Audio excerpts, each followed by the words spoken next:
Hey there, hi there, ho there. Good morning, good afternoon, good evening, wherever you are coming at us from around the world. And if you're like our guest, Jackie Dujmovic in Australia, it's midnight there. So we really appreciate Jackie and her willingness to, to be a trooper and stick it out with us here, midnight in Australia, just morning here in Colorado. So welcome back to the Drones at Dawn podcast. I'm Dawn Zoldi, your hostess, and we are rounding out the month of May with our global regulatory tour. And what a month it has been. I mean, we talked to Canada and not today Australia, but Africa, South America, Europe. I mean, it's just been amazing. And no better country to end this on. And we're going to have to do this again, because obviously there are parts of this world that we have not hit by any means. But Australia is doing amazing things in the drone world. And a person that is on the cutting edge of this is our guest, Jackie. She's also, by the way, a Woman to Watch award recipient from the year 2018. She received that award for her conservation work. And we're going to talk a little bit about that. And she's the CEO of Hover UAV. And we're going to talk about that as well. So welcome, Jackie. Welcome to the podcast. Thank you, Dawn. It's a pleasure to be on. And also hi to everyone that's watching live at the moment. Awesome. And thank you also for saying that, Jackie, because just a reminder, everybody, this is obviously live. So go ahead and drop your questions in the chat, your comments, your positive encouragement for me and Jackie. We love to see that. So definitely jump on in there. And, today is Memorial Day in the United States, and I would really be remiss if I did not just acknowledge that today we remember the men and women who have given the ultimate sacrifice for our country.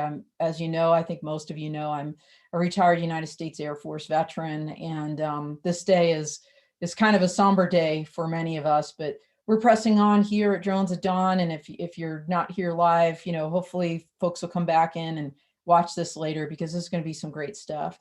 So without further ado, let's just jump in, Jackie. Tell us about yourself and how you even got into drones in the first place.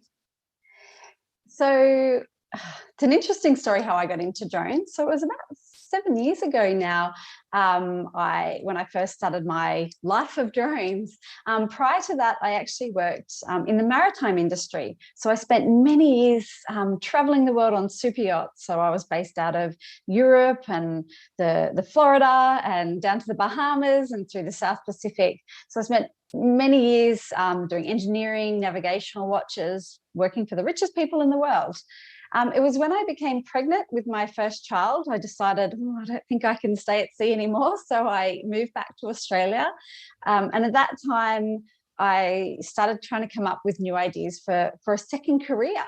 And drones is what I picked. So for me, this is a second career. So right off the bat, you mixed drones and your maritime background from the start. Tell us about some of the work you did in conservation with whales and sharks. Yeah, look, my very first few months, like many of you listening, probably said, we're going to start a drone company and we're going to do everything. We're going to do surveying and we're going to do photography and we're going to do just everything. It was a few months later that I actually went to our local business centre and got some advice. And they said, look, you should really always work to your strengths and become an expert in one area of that industry. And once you're an expert, everyone will come to you for everything. So I actually went away and redeveloped my website and everything at that time and go, right, I've got such a maritime background. How do I connect them? We went out and took lots of photos. And it was one of our video footage that caught the attention of our New South Wales, like part of the Australian government, when we took photos of great white sharks. And they're going, wow, like drone technology we can actually use to spot sharks. So we were quite involved for the first few years in all the government shark trials. During that time, we created great processes and procedures, which are now used every day by our lifeguards. I was also fortunate enough to come up with some of the solutions that they're using. So a shark alarm that was placed onto the drone to automatically warn the swimmers when there was a shark. and also some of the life raft drops. So we worked with coming up with those procedures on how all the dropping a life raft to rescue people came about. I was smiling because I'm hearkening back to last Thursday. So for those of us that weren't on there, for those of you that weren't there, Jackie joined us on Clubhouse, which is the drop-in audio chat, and it was 3 a.m. for her. And we talked about the shark spotting, if you will, and then the lifeguard concept of operations, where not only are they using the drones to spot the sharks and alarm, but as Jackie just said, to drop these life rafts to people. And Jackie, you gave me a statistic that I wasn't aware of. I think is really interesting, the fact that most people drown in the first couple minutes because they panic, thinking no one knows they're there. And this idea that a drone can be overhead and it can actually deliver a life raft, I imagine just the fact that it's there is actually saving lives as well. Yeah, no, definitely. We've had cases where that's exactly happened, where we've seen swimmers in distress, and we've followed them with the drone and the sensors and everything on them, and then after the first responders come up to us and say, no, you've actually saved them by that swimmer knowing you were there. They didn't panic, and then they didn't drown. I mean, just absolutely incredible, the work that you have been doing, that you continue to do. So let's talk a little bit about the Australian regulations that enable these kind of operations that you're talking about. So I like to assume when we have these talks that the listeners may not know a lot about Australian drone regulations at all. So some are from the United States, some are global, so I try to maybe compare, contrast a little bit. I believe you guys use somewhat of the European, Canadian model, the JARUS, SORA, and you have actually 3 categories of drone operations. Can you walk us a little bit through what those 3 categories are? Because I think in every country it's a little different. And I remember listening to you last Thursday, and you had a unique category in there. So can you explain what your 3 categories are? Yeah, definitely. So we have the recreational users. That one's quite self-explanatory. We then have a category called excluded operations.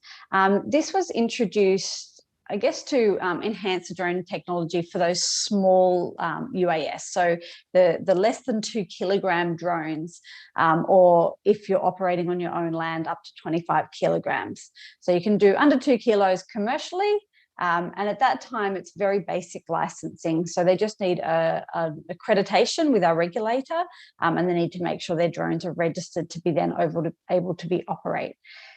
They do need to adhere to standard operating conditions, which is probably similar to most countries around the world. They need to stay 30 meters from people. They can't fly at night.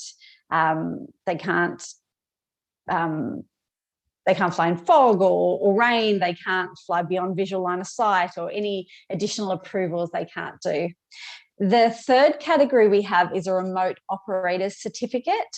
And that's the ones that really want to make an industry or use it as part of their business. So the company actually applies for a remote operation certificate, and then we can hire licensed remote pilots to work under that. At that time, we can then work outside those standard operating conditions. We can start working with highly autonomous drones beyond visual line of sight, flying at night, and all the different approvals that we do require.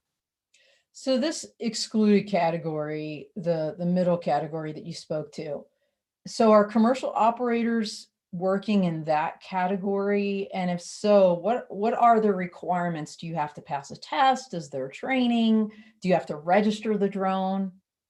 Yeah, so it's very basic training. It's questions that our regulators set on their website. I think it's 10 basic questions about the standard operating conditions.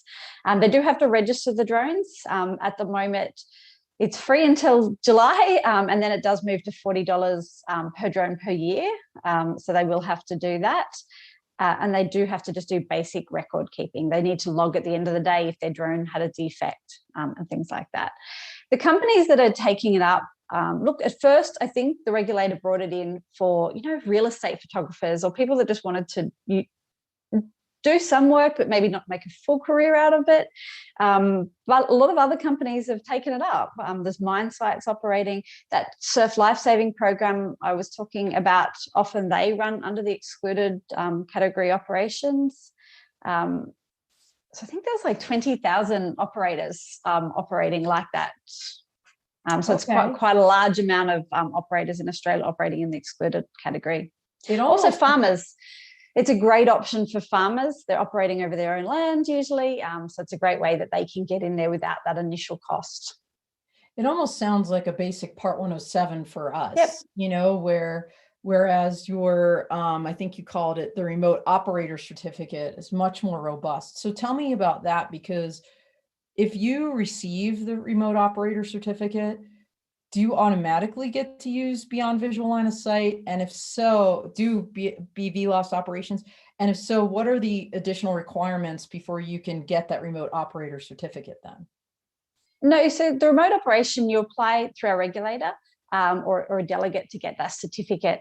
So they look at that chief, you do an operations manual. So how you're going to operate, how you're going to manage staff, how you're going to manage your record keeping and things like that. You then assign a chief remote pilot to be responsible for the operations and a maintenance controller. You only get the standard operating conditions or what you originally put in your manual. From there, if you want to apply for anything else, be it night, extended visual line of sight or beyond visual line of sight, you have to take additional measures. Most measures are usually just writing the procedures. So if you're operating at night, well, how are you going to manage that like interaction with air traffic, or how are you going to see your drone? So by adding additional light. So writing those procedures. BVLOS is a little bit different. Did you want me to go into BVLOS now, Dawn? Yeah, I'd love to talk. First of all, we didn't even talk about Hover UAV in your company. And I know you guys have a BVLOS hub that you put together to help people obtain BVLOS approvals.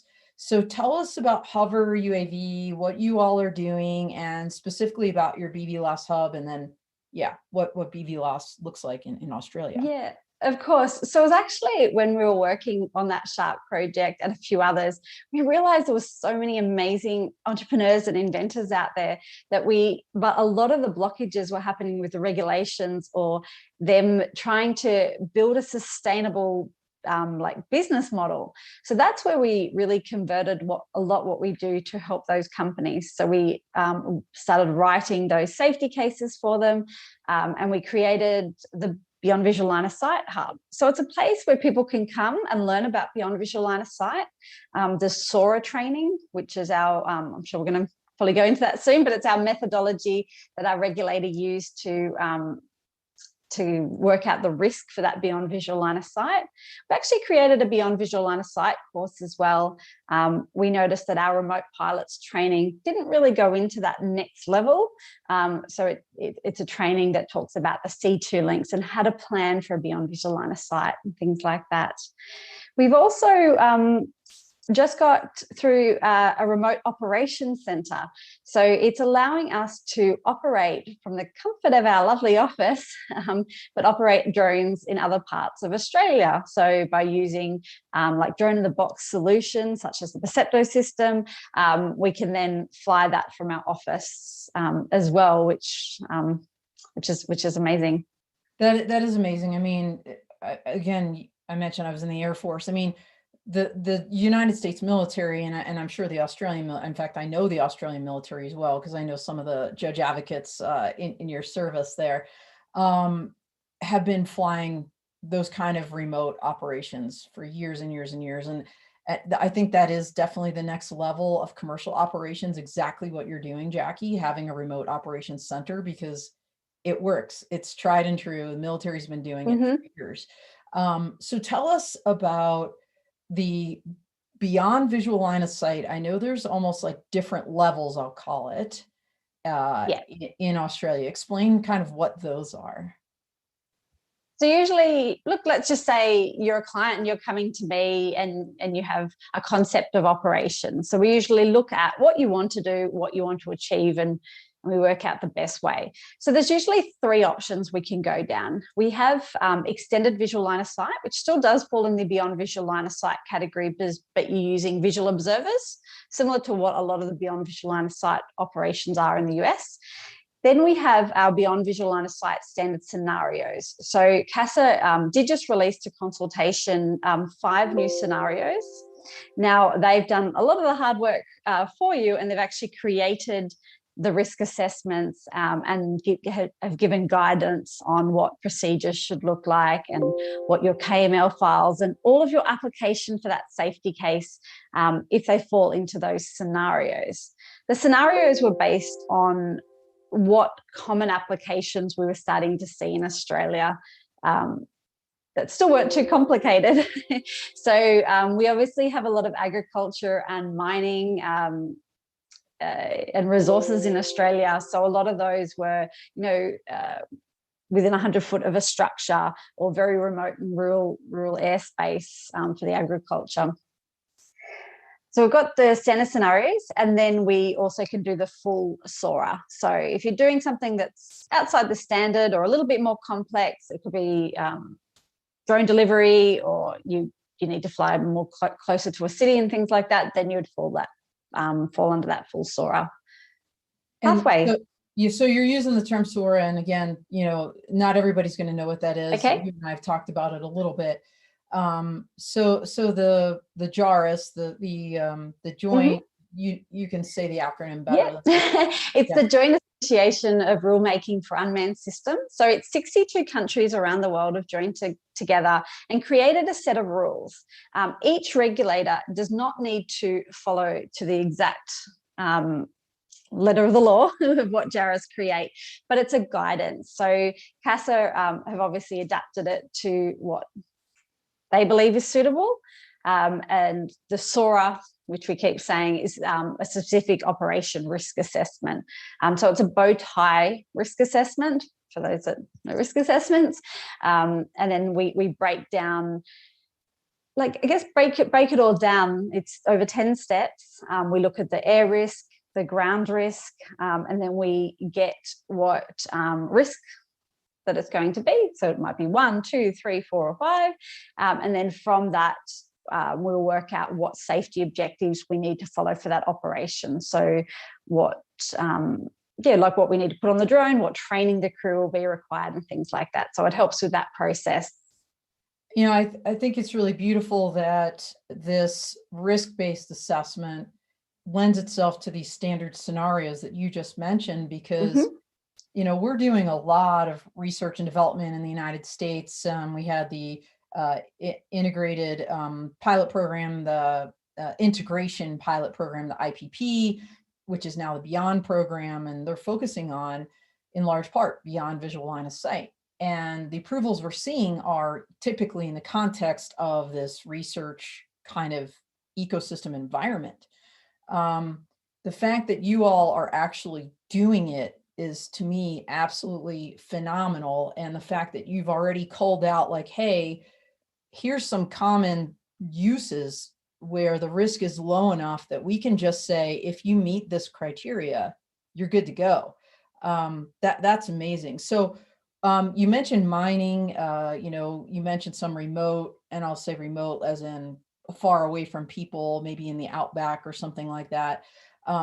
What other kind of common scenarios are you seeing? You said there's 5 that your aviation authority has approved. Yeah, look, the three first ones were based near a structure, so great for power line inspection. So there needed to be what we're calling atypical airspace. So airspace that we don't expect any manned aviation to be. So within 100 foot vertically of a structure or 400 foot horizontally. So that's great for building inspections, as I said, power lines and things like that. So they've broken that to 3 different ground risks. So they've broken that down into like a very rural sort of area, a sparsely populated and a more populated ground environment, because each of those have different risks you have to to achieve. Like you have to prove that you can get past that risk. Yeah, exactly. The other ones are based near 3 nautical miles from an aerodrome. A lot of our mining operations and our rural farms, our large farms, do have helicopter sites and landing strips and things like that. So we had done one that was, they did one that was quite useful for those sort of operations as well. And the last one was for any operations below 5,000 feet for very remote Australian airspace. So Australia did create, you know how I said that people could I know, I'm laughing again SORA? because no, I'd interviewed you before, Jackie, for Inside Unmanned Systems magazine. By the way, everybody out there, if you haven't read my article, it's on my website. It's called Getting the Nods North and South. And it's about Canada and Australia. And Jackie was featured in that piece. And I had no idea until Thursday that you guys created your own category of airspace. So tell us about that. Yeah, look, I mean, Australia is a very vast country, and the airspace out in the middle of Australia is so, the risk and the encounter level is so low that they created, the SORA has to a certain number, and they created 2 extra spaces because that risk was more like atypical airspace. That it was the same ratio that we don't expect any air traffic to be. So that has been a great opportunity for test sites for beyond visual line of sight, or for people to obtain their first beyond visual line of sight approval to gain that the regulators' trust as they move closer towards the city as well. So that's why I think we have attracted a lot of international clients come to Australia to do some of their beyond visual line of sight testing. Yeah, in fact, I think I don't know if that magazine's out or not. My latest for Inside, it is out for Inside Unmanned. It's about critical infrastructure. I think I called it like send in the drone centurions or something, because there's a company called Department 13. They're out there. They're actually using drones to protect critical infrastructure in Australia, and almost like sentries, right? Like kind of patrolling the airspace using remote operations like you talked about. So yeah, that's something that we're not really able to do here in the United States very well. And so I have BVLOS envy of Australia, to be sure. Now we had talked about some areas where, you all, the regulators are still working on it, whether it's, I think remote identification is one of those areas, and unmanned traffic management both, and they're somewhat linked. Is that something that's kind of a work in progress in Australia? Yeah, I think like many parts around the world, it is a work in progress. We're probably a little bit behind on the remote ID. That sort of, our registration has taken a while to get through. I think there was a lot of disagreements on how much we should all pay for registration. So we've only sort of seen at the moment the commercial operators and the excluded operators needing to register their drones. The recreational have not needed to do that yet. So I think remote ID will come along shortly, but in conjunction with that. For unmanned traffic management, it's definitely a hot topic here in Australia, and like our air services and all our regulators are throwing out requests for information and different tenders all the time. I think there's been numerous come out over the last 4 months. The government has also, our Department of Infrastructure did just release a national emerging aviation policy. Now, if anyone is, I'm not sure I can see everyone's comments, but it'd be great to actually know what your interest is in Australia, if you're interested in coming out and flying, or it's just general interest as well, if you put in your comments. But for those coming to Australia, it's a definite worth the read. So it's how we're going to progress over the next few years. And it's that policy guideline. So it states that our regulator needs to come up with a regulatory roadmap over the next few years, which is going to be fantastic for us all to say, we expect larger RPA to have regulations in place by this time. It also discussed things that's never been a real, it's never been locked in. It's always been talk, yes, you've got to do this, but nothing's been locked in, like on noise and privacy and security and different elements that goes along with drone operations. So that policy also addresses a lot of those. Yeah, I love that your high level policymakers are thinking about these issues and talking about them like Mhm. privacy. I mean, so just to back up a second, obviously our regulators, the Federal Aviation Administration, you've mentioned yours, Casa. Can you explain what Casa is and what it does? Yeah, it's a civil aviation safety authority for Australia. So they regulate the safety and a lot of our regulations for aviation in general. Um, there's Department of Infrastructure. They sort of oversee that, and they're getting more involved with that future framework, along with different places like air services and that. So delivering and coming up with the FIMS and how all of that back end is going to work for our future traffic management, for example, and who's going to get priority in the airways, and how all of that back end is going to work. I love in a way that you all have moved out on things like beyond visual line of sight, while the regulators are still kind of figuring out amongst themselves who's doing what. You guys are just doing operations, and I think that's a beautiful thing. We see that a little bit in the UK. I know there's a group called Drone Major, and they've got like these Phoenix projects across the country, including they've automated the entire port of Liverpool, and they're just doing it. And they invited the regulators to the table, like, hey, come on along for the ride, and you can see how we're actually making this happen. Look, I mean, we've had some great pioneers into Australia, like Wing. They did fantastic pushing boundaries for the rest of Australia. So they sort of came in, and obviously that SOAR methodology came along with that, but they pushed the boundaries to, do drone delivery over people and things like that, which is really, you need those companies to come in and push the industry like further forward each time, because it allows a lot of other organizations, including some of myself and some of our clients, to sort of follow through as well. Yeah, that's awesome. And we do have, and I'm going to butcher your name, so I'm sorry right up front, Ayadel. Yeah, says hello, everyone. So I don't know where you're coming from, Ayadel, but very pleased to have you here with us today. So thanks so much for joining in. All right, so just a couple more things on the regulatory front, and then maybe we'll just kind of wrap it up a little bit here. You mentioned operations over people and night operations. That's something that in the United States, we, for whatever reason, lumped into one rule that just came out in January. Still working through some of the specifics on pieces and parts of that. But can you actually you mentioned beyond visual line of sight over people, like that's a thing. You can do that there in Australia. Look, flying over people is not common at this stage. There's a lot of companies trying. I think the FAA might be a little bit further ahead. I know the Skydio and a few others have had that, the public safety drones, where they've got more options to fly over people. In Australia, we're all trying at the moment. Sometimes the approvals just take a little bit longer. So it's not very common. There's only those select companies that have spent a lot of time to really show that risk of that aircraft coming down is very low. Night is definitely very common. Most commercial operators do have the option to fly at night. As mentioned, all we need to do is write in our procedures on how we're going to train the staff to actually fly at night, and then and also their procedures of what they're going to follow during that night flight as well.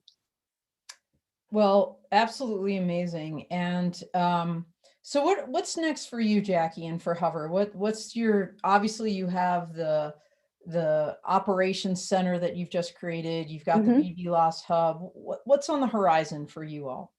We just want to help more organizations push those boundaries. We want to see them make it sustainable. So by providing information on compliance, or, providing outsourced staffing, or allowing them to come into our BVLOS hub to learn those next steps.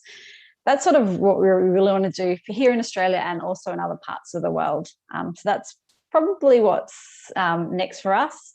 For me personally, I have a passion for that drone delivery, and I'm really looking forward to sort of even the large freight sort of commercial delivery as well. So that's probably more my sort of passion at the moment. I really want to sort of focus on that moving forward. Yeah, I think that's obviously the next wave is what we're calling here advanced air mobility, and probably, like you said, cargo will be the first step, and exactly, maybe, manned aircraft that's vertical takeoff lift, maybe electric, those things are several years out, but definitely on the horizon. So Yeah. They need to come to Australia and trial. We've got remote Australian airspace. you That's do. You've got remote Australian airspace, and I'm here in Colorado, and I did an interview with Sally French, the drone girl, and I was talking about we've got a range here that nobody even knows about. It's like absolutely incredible. It's every kind of terrain you can think of, and they have a couple certificates of authorization. They can work with companies to do that here too. So I mean, the airspace is there, right? Like, so let's make these cases happen and, sell it and get the regulators to move forward. These are definitely exciting times.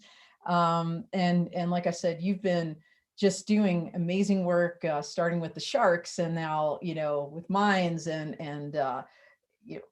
electric tower inspections and everything else you're doing with your hub and your remote op center. So thank you so much for taking the time to kind of walk us through what that system in Australia looks like and how you play into it. Scott Schofman is our super fan. He's out there saying thanks, Jackie and Dawn. So he's out of Texas, and he's doing amazing work with the Drone Service Providers Alliance here and his own company, Quad Access. So any closing comments, Jackie, before we dial out? No, look, reach out to me if anyone's thinking of coming out here to operate, or look, also happy to collaborate across the globe as well. So no, look forward to sort of everyone reaching out and having further conversations.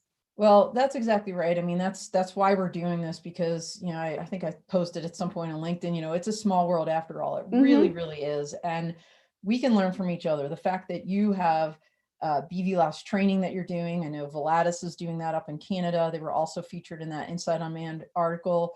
And what I heard was, I have not been able to confirm this, but apparently our FAA announced at the end of, what was it? There was just the AUVSI online couple day event where the FAA said, oh, we've put together the BVLOS, advisory rule committee, or the ARC.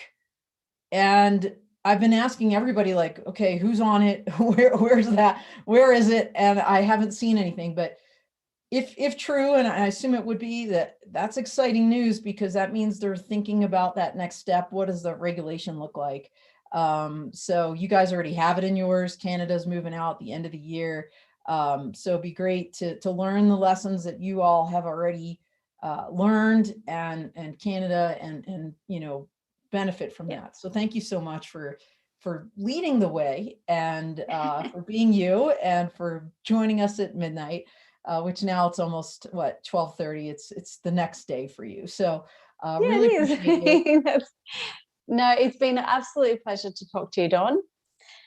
Yeah. And, one thing I want to just put the final plug in. I mean, I know the nomination period's over, but keep an eye out for Women to Watch. I mean, it's a year-long thing. We're going to be announcing those winners this year for our 5th anniversary at Interdrone Live, which is going to be in Texas, the 10th to 12th of August. So hopefully you all can join us, because when you look at the previous award recipients, people like Jackie, you see the amazing things they're doing globally. And, really what a program, and such a privilege to be a part of that. So let me just tell everybody, before we sign off, next week, we dive into advanced air mobility. And we're starting off with Felipe Varon of Varon Vehicles. He is doing some amazing things in Colombia and globally with, flying taxis. So we're going to see how what they're doing exactly there, and what he thinks the future is going to be. We've got a month full of this, lots of different people. Oh, by the way, I'm looking at the calendar here. Not only are we going to talk to Felipe on Monday, but then we're having a special Drones at Dusk podcast the next night, Tuesday the 8th, with our buddies from the Urban Low Altitude Transport Association, or Ultra, the Jersey boys, and we're going to be talking at night. So I think that's going to be 5:00 Eastern on Tuesday. Keep your eyes peeled for that.